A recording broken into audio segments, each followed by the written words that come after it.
Assalamualaikum warahmatullahi wabarakatuh. Perkenalkan, nama saya Rizky Agung Saputra dengan NIM 13120000234 dari kelas D Ilmu Negara, Fakultas Hukum, Universitas 17 Agustus 1945, Surabaya.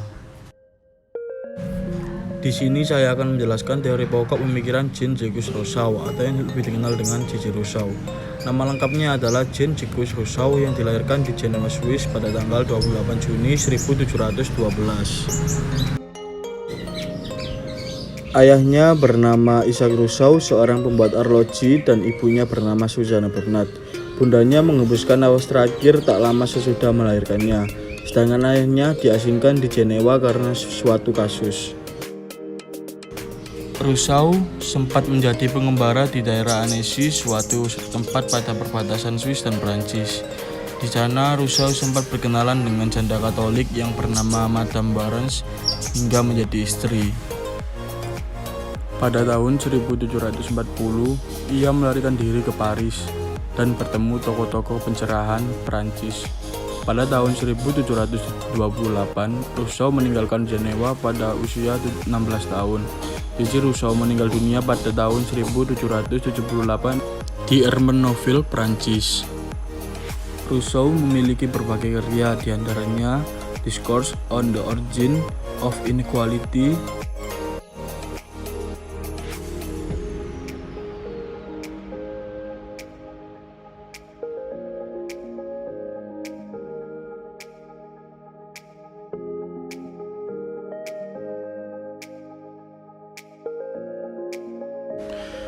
Di sini saya akan menjelaskan karya J.J. Rousseau yang berjudul Emile dan Kontrak Sosial. Buah pemikiran Rousseau tentang pendidikan secara lengkap diuraikannya dalam karyanya yang berjudul Emile, Pendidikan yang Kembali pada Alam. Menurut Rousseau, pendidikan bertugas untuk membebaskan anak dari pengaruh kebudayaan dan untuk memberi kesempatan kepada anak-anak memperkembangkan kebaikannya yang alamiah.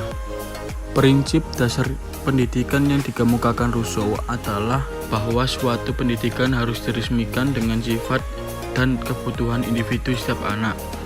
Dorongan hati setiap anak tidak boleh dibatasi. Dikatakan oleh Rousseau bahwa seorang anak lahir dengan sifat-sifatnya yang baik. Ia hanya memiliki sifat yang jahat bila ada pengaruh dari orang dewasa yang biasanya salah dalam membimbingnya, yaitu dengan disiplin keras dan contoh-contoh yang buruk. Dalam Emile, Rousseau mengemukakan pendidikan pedagogis dengan konsep kembali ke alam.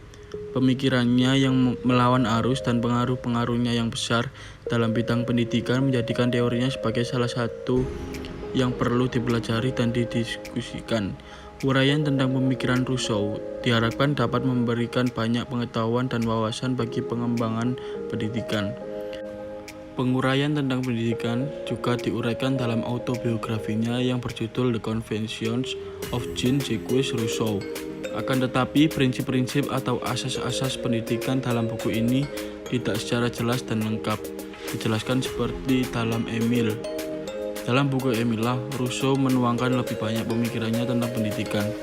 Yang kedua, teori pokok pemikiran J.J. Rousseau adalah teori kontrak sosial. Teori kontrak sosial Rousseau adalah masing-masing individu melimpahkan segala hak perorangannya kepada komunitas sebagai suatu keutuhan.